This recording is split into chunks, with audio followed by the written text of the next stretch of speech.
आज महात्मा फुले पुण्य दिन है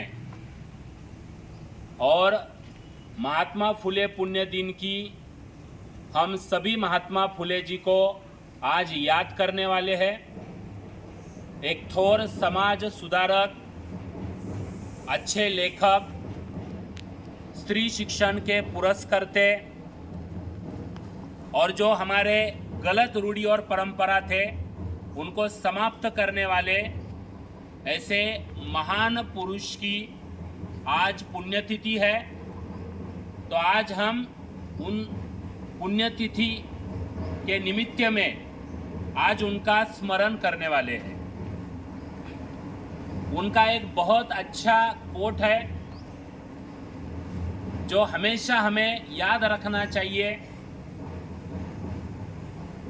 विद्ये विना मती गेली, मती विना नीति गेली, नीति विना गती गेली, गती विना वित्त गेले, वित्त विना शूद्र खचले, एवढे अनर्थ एका अविद्येने केले। एक अच्छी लाइन है जो महात्मा ज्योतिबा फुले इनकी लाइन है। ये आज भी समाज के लिए उपयोगी है। विद्या हम सबके लिए बहुत ही महत्वपूर्ण है। विद्या बिना मति के लिए, मति यानी बुद्धिमत्ता कब होगी हमारी, हम कब बोलेंगे, कब लोगों को समझाएंगे, खुद समझेंगे, जब हमारे पास विद्या होगी, जब हमारे पास ज्ञान होगा। मति बिना नीति गेली, अगर विद्या ही नहीं है तो नीति कहाँ से आएगी आपके पास। अच्छा बोलना, अच्छा समझना, अच्छा विचार करना, पॉजिटिव थिंकिंग करना, लोगों के बारे में भी अच्छा नीति हमारी होनी चाहिए। हमारा अच्छा हो तो दूसरों का भी अच्छा होना चाहिए। जो अच्छा काम करेगा उसका हमेशा अच्छा होना चाहिए। ये नीति हमारी मति के कारण ही हमें मिलती है। मति बिना नीति गेली, नीति बिना गति गेली।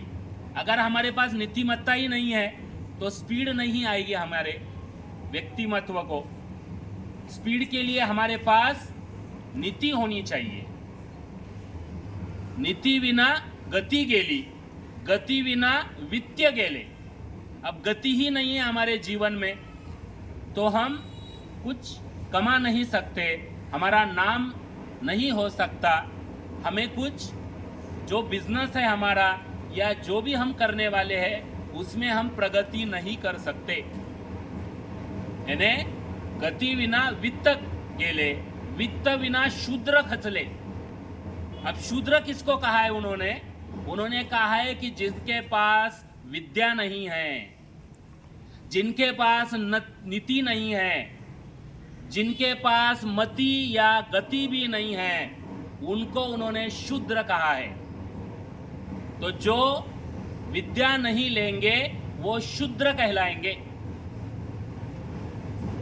वित्त विना शूद्र खचले, एवढं सगळं विद्येमुळं, एवढे अनर्थ एका अविद्येने केले।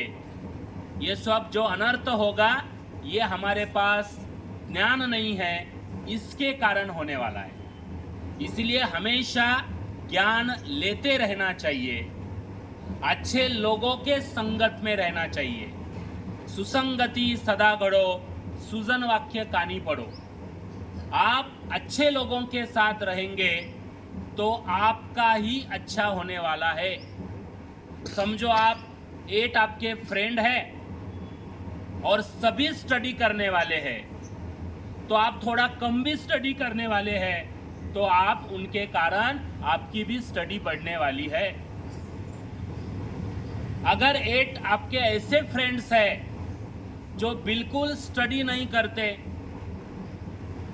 बिल्कुल उनका स्टडी में मन नहीं है, जो अव्यवहार करते हैं, उनके साथ अगर आप रहेंगे तो आप कितने भी अच्छे हो, आप उनके जैसे 100% बनने वाले हैं।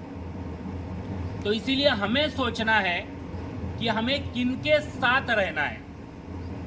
आपको जो आपके फ्रेंड्स अच्छा व्यवहार करने वाले हैं, अच्छा स्टडी करने वाले हैं, जिनसे हमें कुछ सीखने को मिलेगा, जो हमेशा सत्य बोलते हैं, जो अपने पेरेंट्स की इज्जत करते हैं, पेरेंट का रिस्पेक्ट करते हैं, अपने गुरुजनों का रिस्पेक्ट करते हैं, ऐसे फ्रेंड के साथ ही आपकी फ्रेंडशिप होनी चाहिए।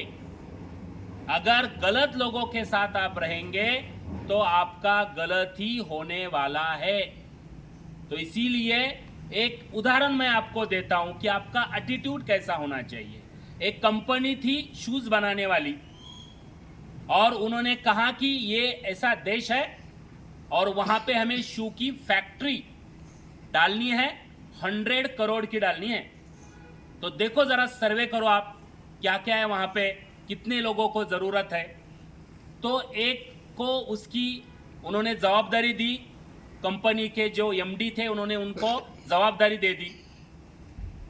उन्होंने वो सर्वे किया और रिपोर्ट दिया एमडी को कि वहां के लोग तो ज्यादा चप्पल पहनते ही नहीं, ज्यादा शूज पहनते ही नहीं, तो वहां पे अगर हम कंपनी डालेंगे तो हमारा नुकसान होने वाला है। ऐसा सर्वे में उन्होंने रिपोर्ट दिया। एमडी परेशान हो गया, ऐसा हो सकता है, तो उसने एक दूसरे एम्प्लॉय को वही सर्वे करने की जवाबदारी दी। उसने भी 2-3 महीने सर्वे किया और उसने रिपोर्ट बनाई कि ये देश में लोग शूज कम पहनते हैं, इसलिए उनको और शूज की आवश्यकता है, इसलिए 100 करोड़ की